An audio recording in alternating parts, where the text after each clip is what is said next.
आजच सबस्क्राईब करा आणि आपल्या आवडत्या मालिकांचा आनंद लुटा।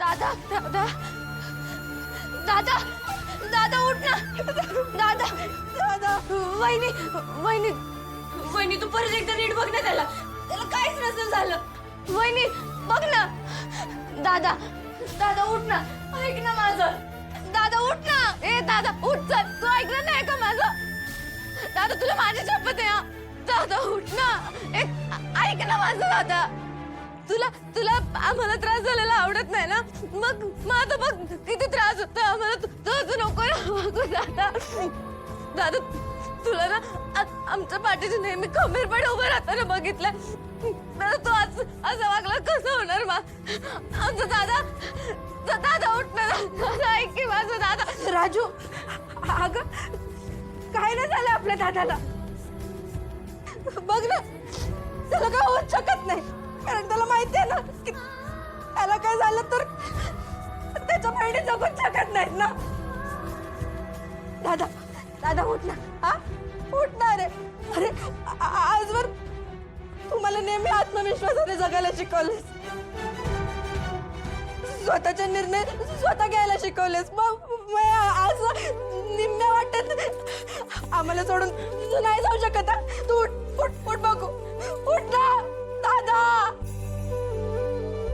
दादा उठ ना दादा दादा दादा उठ ना दादा उठ ना दादा दादा तू तू आजवर आमचा आई बनून विचार केला आम्हाला आईसारखं मोठं केलं दादा दादा मी सगळं काही तुझ्याकडनंच तर शिकले पण अजून आई कसं बनायचं ना ते नाही शिकले आज माझं आई पण असं समोर उभं असताना तू सोडून निघून गेला तर मी चांगली आई कशी म्हणू सांग ना दादा मी चांगली आई कशी म्हणू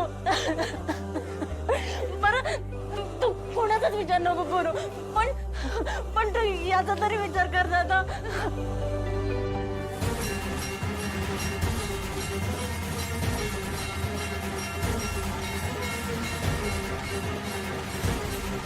जर का आम्हाला सोडून निघून गेलास तर आम्ही कसं जगू दादा सांग ना दादा आम्ही कसं जगू दादा तू जर का गेलास ना तर तुझ्या बरोबर आम्ही पण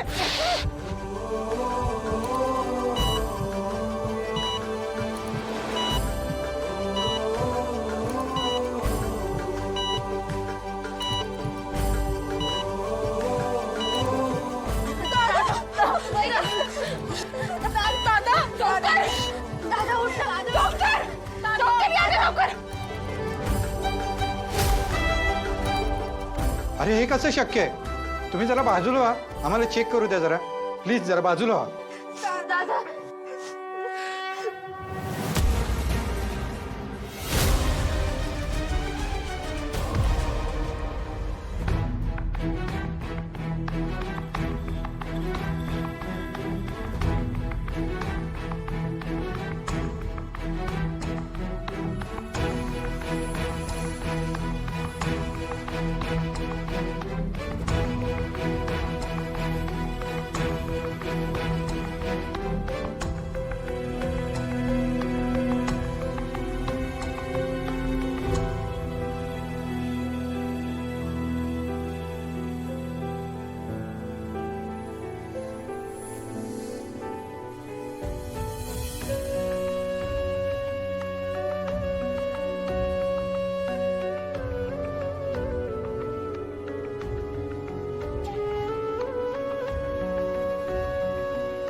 तुझा हे कसं सगळं केलं मी काहीच नाही केलंय सर ही सगळी सूर्याच्या बहिणींवरच्या प्रेमाची ताकद आहे माणसांचं एकमेकांवरचं प्रेम चमत्कार घडवतात आणि ना सूर्याच्या बाबतीतही तेच झालेलं आहे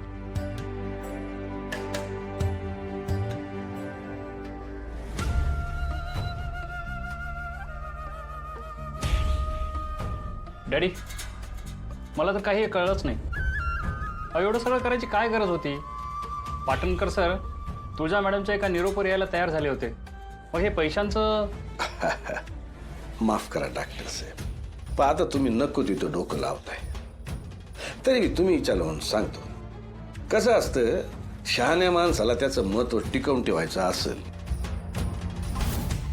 बाकीच्यांना रोज येड्यात काढणं गरजेचं असतं. आता हे पैसे दिल्या दिल्या सूर्याचं अख्खं कुटुंब परत आमच्या उपकाराखाली दबून गेलं. कोणाला काही इच्छा झालीच, कोणाला काही पुरावा सापडलाच, आमच्या विरोधात जायची कोणी हिंमतच करणार नाही बा. कळलं का? नाही. जाऊ. म्हणजे डॅडी आमच्याशी खोटं बोललो.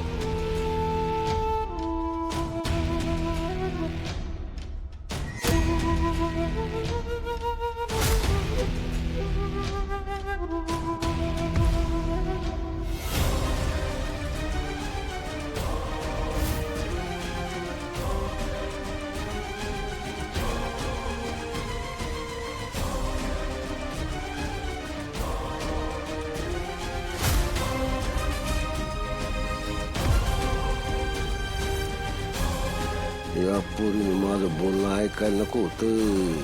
लय मोठी चूक केली ना. आता हे प्रकरण इतरांपर्यंत जायच्या आधी नेस्तराला पाहिजे.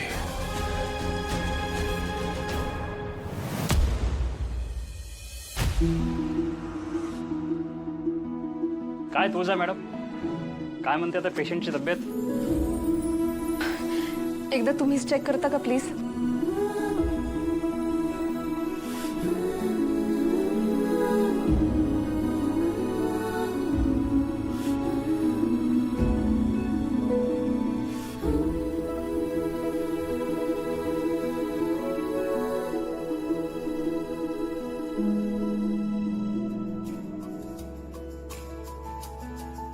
पल्स रेट आता स्टेबल आहे.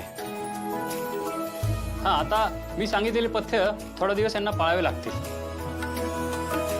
डॉक्टर, घरी कधी जाता येईल मला?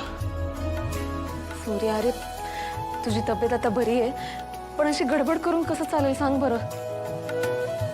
तुझी तब्येतीत इम्प्रूव्हमेंट दिसले ना की आपण लगेच घरी जाऊयात.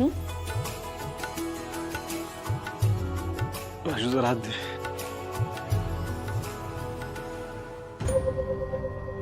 दादा, सूर्य, अरे हळू. एवढी गडबड कशाला करतोयस? हे बघ, हे असं सारखं उठबस करणं चालणार नाहीये आता. तू आराम कर बरं. तेव्हा आता पुढचे काही दिवस फक्त आराम करायचा, जरा बी हालचाल करायची नाही. तुमची काय महत्वाची कामं असतील ना, आम्हाला सांगा, आम्ही करतो. बाकी तुमच्या बहिणी आहेतच मला तुमची काळजी घ्यायला.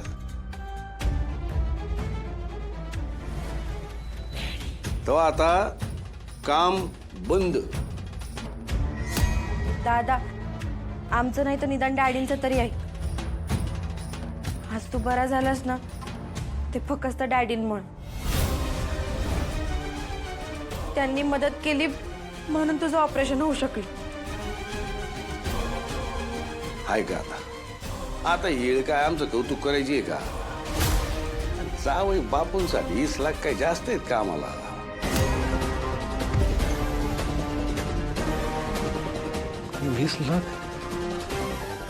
जावई बापू, तुम्ही आता काही विचार करू नका, तुम्ही आराम करा.